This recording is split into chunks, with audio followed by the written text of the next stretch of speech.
directement, moi je voulais déjà te dire que je suis très ravie de pouvoir t'interviewer, voilà, d'avoir cet honneur-là. Alors avant que tu nous en dises un peu plus sur toi,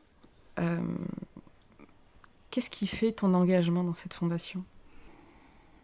À vrai dire, il y a beaucoup des activités de la Fondation m'interpellent, très sincèrement. Mais en particulier, je dirais que c'est surtout les efforts que font l'équipe de la Fondation de vraiment mettre au centre les survivantes elles-mêmes. Donc des survivantes de violences sexuelles en zone de conflit. Et on ne voit pas ça partout. C'est vraiment que les envies, les besoins, les souhaits des survivantes sont tenus en compte de A à Z dans les interactions et dans les activités de sensibilisation. Et ça m'a vraiment...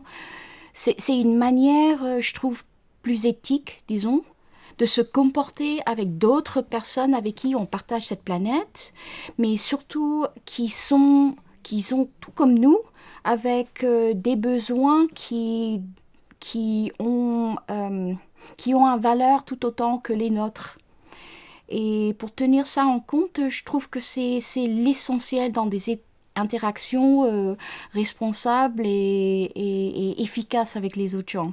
Et par rapport à ce point marquant-là que tu portes, que tu incarnes, ton parcours, qu'est-ce qui t'a amené jusque-là ? Mon fil rouge, c'était toujours de chercher à développer une habitude d'engagement riche avec les autres. Pour moi-même, mais aussi d'encourager ce développement de cette habitude. C'est une vraie habitude, c'est une force, ça ne se fait pas toute seule. Et c'est une interaction qui est un partage qui enrichit les deux côtés. Et donc, j'ai toujours cherché d'une manière ou l'autre à faire ceci et j'ai trouvé que ce que la Fondation fait dans ses activités, pour moi, ça correspond énormément et donc je voulais faire partie. Tu peux nous en dire un peu plus sur les actions concrètes de la Fondation ? Oui, tout à fait.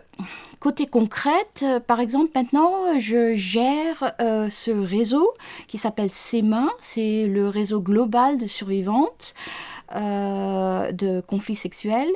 Et on a maintenant une plateforme digitale de communication qui est sécurisée avec traduction automatique, ce qui permet des communications directes entre survivantes des 21 pays qui font partie de notre réseau, de cet réseau, et qui permet un partage de campagnes, mais également de soutien et qui leur permet également, une certaine émancipation. C'est qu'ils ne restent pas dépendants de quelqu'un d'autre en soi. Donc ça, c'est un exemple. Un autre exemple très concret, c'est le lancement d'un fonds global pour les survivantes. Et c'est donc, ça va fournir des réparations aux survivantes elles-mêmes dans le forme de projets locaux qui vont aider à reconstruire leur communauté. Tu peux nous rappeler le nombre de personnes survivantes que la Fondation a pu soutenir ? Ça représente 20 pays, 21, et cela veut dire 2000 survivantes.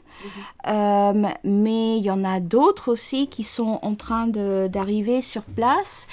Il y a quand même une différence entre ce que nous faisons en tant que réseau pour leur soutenir, également côté socio-économique, réinsertion dans leur communauté. Mais il y a l'hôpital aussi qui s'engage naturellement avec des milliers de femmes qui ont été... Le docteur, en fait, est connu, entre autres, pour avoir réparé les femmes. Donc, il y a ce côté médical, mais toujours avec une vue de soins holistiques. Donc, non seulement ce côté médical, mais des soins psychosociaux, des soins même juridiques, assistance juridique, et ce côté socio-économique. Donc, vraiment très intégré. Et j'imagine ça correspond également à l'approche de l'EMCC, si j'ai bien compris. Effectivement, nous, on est très sensibles à l'EMCC. On œuvre vraiment, notamment à travers voilà, le coaching solidaire et les différents partenariats qu'on met en place. On est très sensible à ce que tu évoquais, c'est permettre à l'autre d'être autonome dans ces moments et l'aider à traverser les moments de plus grande vulnérabilité. Alors à travers l'expertise que nous avons, nous, en tant que coach, mais aussi dans notre capacité à pouvoir réorienter si besoin et si on le détecte auprès de la personne. C'est d'avoir également un œil à l'efficacité, d'avoir des résultats, d'être misé là-dessus, parce que les besoins sont grands, surtout avec des personnes, par exemple, comme des survivantes qui ont vécu des expériences assez ahurissantes. Et pourtant, il y a une résilience qui va avec. Et ça, en combinaison avec le contact un sur un, avec un coach solidaire, ça fait toute la différence. C'est un soutien qui a des comment on dit en français, des rewards, des reconnaissances des deux côtés, parce que c'est très honnêtement un partage. C'est des femmes magnifiques et ça change non seulement sa vie à elle, mais sa famille et sa communauté également. On a des manières différentes à regarder le monde, mais pour moi, c'est un monde partagé. Et prendre conscience de ça, j'adore le thématique cette année, très franchement, parce que je souligne qu'on est complètement personnellement, et la Fondation aussi, on est vraiment dans un accord parfait là-dedans, parce que c'est essentiel. C'est non seulement essentiel, mais c'est urgent d'en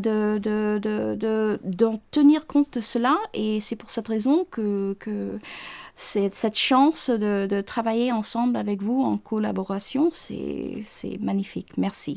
Je voulais te remercier, Tammy, maintenant pour cette interview, toutes ces réponses très authentiques, très sincères et qui viennent du cœur et qui font qu'on se retrouve là. Merci, et un grand merci de la part de toute l'équipe de la Fondation et toutes les survivantes dans le réseau SEMA.